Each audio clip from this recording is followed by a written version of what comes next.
Hello welcome back. അപ്പോൾ ഇന്ന് ഞാൻ വർക്ക് ചെയ്യാനായിട്ട് ഈ ഒരു ഉടുപ്പാണ് എടുത്തിട്ടുള്ളത്. ഇതിൽ ഞാൻ ഡിസൈൻസൊക്കെ വരച്ചു കൊടുത്തിട്ടുണ്ട്. സാധാ പെൻസിലിട്ട് നൈസായിട്ടാണ് ഒന്ന് വരച്ചു കൊടുത്തിട്ടുള്ളത്. അപ്പോൾ കുറച്ച് ലീഫും റൗണ്ട്സും ഒക്കെ വരച്ചു കൊടുത്തിട്ടുണ്ട്. അപ്പോൾ ആ റൗണ്ടിൻ്റെ അകത്ത് നമ്മൾ ഫ്ലവറാണ് ചെയ്തെടുക്കാൻ പോകുന്നത്. നിങ്ങളുടെ കയ്യിലുള്ള സ്റ്റിച്ചഡ് ആയിട്ടുള്ള ക്രോപ്പ് ടോപ്പോ കുർത്തിയോ ആവട്ടെ, ഏത് തുണിയിലായിരുന്നാലും നമുക്ക് സിമ്പിളായിട്ടുള്ള വർക്കൊക്കെ ചെയ്തെടുക്കാൻ പറ്റും. അപ്പോൾ ഞാൻ ഈ വർക്ക് ചെയ്യാനായിട്ട് കുറച്ച് ബീഡ്സും എടുത്തിട്ടുണ്ട്, ത്രെഡും എടുത്തിട്ടുണ്ട്. ത്രെഡ് 2 കളറിലുള്ള ത്രെഡാണ് എടുത്തിട്ടുള്ളത്. പർപ്പിൾ കളറും ക്രീം കളറും ത്രെഡാണ് എടുത്തിട്ടുള്ളത്. ഈ റൗണ്ട്സ് ഇട്ട് കൊടുത്തതിൻ്റെ നടുക്കാറ്റ് ചെറിയ ചെറിയ ഫ്ലവറുകൾ ചെയ്ത് കൊടുക്കുകയാണ്. ഫ്ലവർ ചെയ്യാനായിട്ട് പർപ്പിൾ കളർ നൂലാണ് എടുത്തിട്ടുള്ളത്. അപ്പോൾ 4 നൂല് എടുത്തതിന് ശേഷം 2 മടക്കി എടുത്തിട്ടുള്ളതാണ്. അതായത് 8 നൂലാറ്റ് എടുത്തിട്ടുണ്ട്. ഈ ഒരു നീഡിൽ ത്രെഡ് വർക്കൊക്കെ ചെയ്യുന്ന നീഡിലാണ് എടുത്തിട്ടുള്ളത്. അപ്പോൾ നിങ്ങൾ വാങ്ങുകയാണെങ്കിൽ കടയിൽ പോയിട്ട് ത്രെഡ് വർക്ക് ചെയ്യുന്ന നീഡിൽ തരാൻ പറഞ്ഞാൽ റൗണ്ട്സിൻ്റെ നടുക്ക് കുറച്ച് ഫ്ലവറൊക്കെ ചെയ്ത് കൊടുത്തതിന് ശേഷം ക്രീം കളർ നൂലാണ് എടുത്തിട്ടുള്ളത്. അതൊരു 2 നൂല് എടുത്തതിന് ശേഷം 2 മടക്കിയിട്ട് കൊടുത്തിട്ടുണ്ട്. എന്നിട്ട് ഇതുപോലെയാണ് ചെയ്തെടുക്കുന്നത്. അപ്പോൾ ഈ ഒരു ചുറ്റ് 11 ചുറ്റ് ഞാൻ ഇട്ട് കൊടുക്കുന്നുണ്ട്. എന്നാലേ ആ കറക്റ്റ് ആ പെറ്റൽസിൻ്റെ ഷേപ്പിൽ കിട്ടുള്ളൂ. അപ്പോൾ നിങ്ങൾക്ക് എത്ര വലിപ്പം വേണോ ആ ഒരു ചുറ്റ് ഇട്ട് കൊടുത്താൽ മതി കേട്ടോ.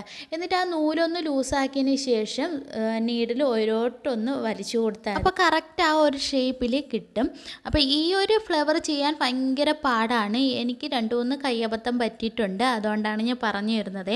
നമ്മൾ ഈ ചെയ്യുന്നത് ശ്രദ്ധിച്ച് നോക്കിയിരുന്നിട്ട് ചെയ്താൽ മാത്രമേ നമുക്ക് ഈ കറക്റ്റായിട്ട് ഈ ഫ്ലവർ ചെയ്തെടുക്കാൻ പറ്റുള്ളൂ.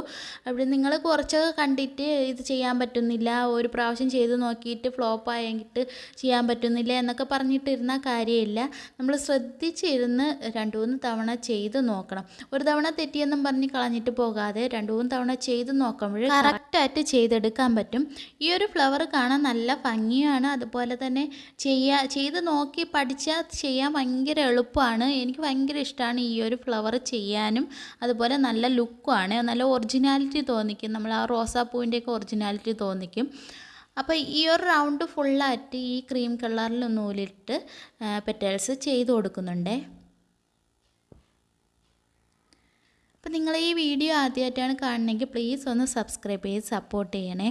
അപ്പോൾ രണ്ടാമത്തെ റൗണ്ട് ഈ പർപ്പിൾ കളർ നൂലാണ് എടുത്തിട്ടുള്ളത്. സെയിം ആണ് എടുത്തിട്ടുള്ളത്. 2 നൂലെടുത്തതിന് ശേഷം 2 മടക്കി ഇട്ട് കൊടുത്തിട്ടുണ്ട്. എന്നിട്ട് ഈ ചുറ്റും 11 ചുറ്റാണ് ഇട്ട് കൊടുത്തിട്ടുള്ളത്.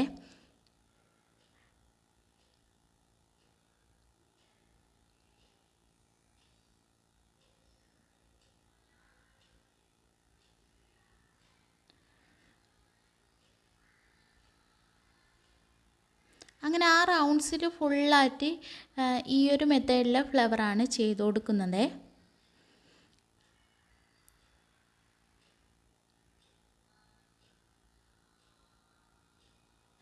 ഈ ഒരു ഫ്ലവർ ഫുള്ളായിട്ട് ചെയ്ത് കൊടുത്തിട്ടുണ്ട്. അടുത്ത ബീഡ്സ് വർക്കാണ് ചെയ്യാൻ പോകുന്നത്. ലീഫൊക്കെ ചെയ്ത് കൊടുക്കണം. അതിനായിട്ട് നീഡിൽ നമ്പർ 12 ആണ് എടുത്തിട്ടുള്ളത്. അത് ഇതുപോലെ എടുത്തതിന് ശേഷം സ്റ്റെമ്മാണ് ഫസ്റ്റ് ചെയ്ത് കൊടുക്കുന്നത്. ചെറിയ ഗോൾഡ് കളർ മുത്താണ് എടുത്തിട്ടുള്ളത്. അതൊരു 15 ഇട്ടതിന് ശേഷമാണ് സ്റ്റെമ്മ് ചെയ്തെടുക്കുന്നത്. എന്നിട്ട് ഇതുപോലെ ഒരുമിച്ച് തന്നെ കോർത്തെടുത്തിട്ട് ഇതുപോലെ കറക്റ്റ് സ്ഥലത്ത് വെച്ച് തന്നെ ഇതുപോലെ സ്റ്റിച്ച് ചെയ്തതിന് ശേഷം 2 മുത്തിൻ്റെ ഇടയ്ക്ക് ഓരോരോ ലോക്ക് സ്റ്റിച്ചും കൂടെ ചെയ്ത് കൊടുക്കണം. അപ്പോൾ കറക്റ്റ് വളയാതെ ഒന്ന് സ്ട്രെയിറ്റ് ആയിട്ട് ഇരിക്കുകയും ചെയ്യും. അപ്പോൾ ഞാൻ ഈ ഒരു മെത്തേഡിലാണ് ചെയ്തെടുക്കുന്നത്.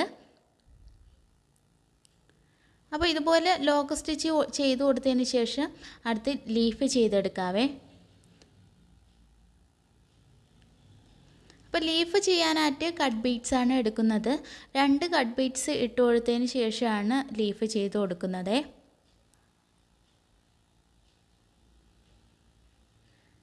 ഇതുപോലെ 2 കട്ട് ബീഡ്സ് ഇട്ട് കൊടുത്തതിന് ശേഷം സ്റ്റിച്ച് ചെയ്തെടുക്കുകയാണ്. അതിനുശേഷം അതിൻ്റെ ഫ്രണ്ടിലോട്ട് 2 കട്ട് ബീഡ്സിൻ്റെ സെൻറ്ററിൽ നിന്ന് ഇതുപോലെ സൂചി എടുത്തതിന് ശേഷം വീണ്ടും 2 ഇട്ട് കൊടുത്തിട്ട് സ്റ്റിച്ച് ചെയ്തെടുക്കുകയാണ് ചെയ്യുന്നത്. അപ്പോൾ ഒരു ലീഫ് ഇരിക്കും പോലെ തോന്നും. അപ്പോൾ ഈ ഒരു രീതിയിലാണ് ഞാൻ ലീഫൊക്കെ സ്റ്റിച്ച് ചെയ്തെടുക്കുന്നത്. അപ്പോൾ അതുപോലെ ബാക്കിയുള്ള ലീഫും കൂടെ നമുക്ക് ചെയ്തെടുക്കാം.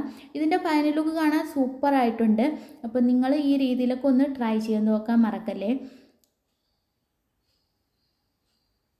ഒരുപാട് പേര് വീഡിയോസൊക്കെ കണ്ടിട്ട് ഒരുപാട് സംശയങ്ങളൊക്കെ ചോദിക്കുന്നുണ്ട്. അപ്പോൾ ഞാൻ പഠിച്ചിട്ടൊന്നും അല്ല ചെയ്യുന്നത്. പക്ഷേ നമ്മൾ ഓരോരോ വർക്ക് ചെയ്യുമ്പോൾ കൂടുതലായിട്ട് പഠിച്ചുകൊണ്ടിരിക്കുകയാണ് കേട്ടോ. അപ്പോൾ ഈ ഓരോരോ വർക്ക് ചെയ്യുമ്പോൾ എന്തോന്നെങ്കിലും തെറ്റൊക്കെ ഉണ്ടെങ്കിൽ അത് തിരുത്തിയിട്ട് വേറൊരു രീതിയിൽ ചെയ്ത് നോക്കുക. അപ്പോഴത് കറക്റ്റാവും. അങ്ങനെ ആണ് ഞാൻ ചെയ്തെടുക്കുന്നത്. അപ്പോൾ നിങ്ങൾക്ക് എന്തോന്നെങ്കിലും സംശയങ്ങളൊക്കെ ഉണ്ടെങ്കിൽ കമൻറ്റ് ചെയ്താൽ മതി. എനിക്കറിയാവുന്നത് പോലെ ഞാൻ പറഞ്ഞു തരാവേ. അപ്പോൾ ഇതാ ബാക്കി ലീഫും കൂടെ ഇതുപോലെ ചെയ്തെടുക്കുകയാണ് ചെയ്യുന്നത്. അപ്പോൾ ഇതിൻ്റെ ഫൈനൽ ലുക്ക് നിങ്ങൾക്ക് ഇഷ്ടപ്പെട്ടോ ഇല്ലേ എന്നുള്ളത് കമൻറ്റ് ചെയ്യണേ.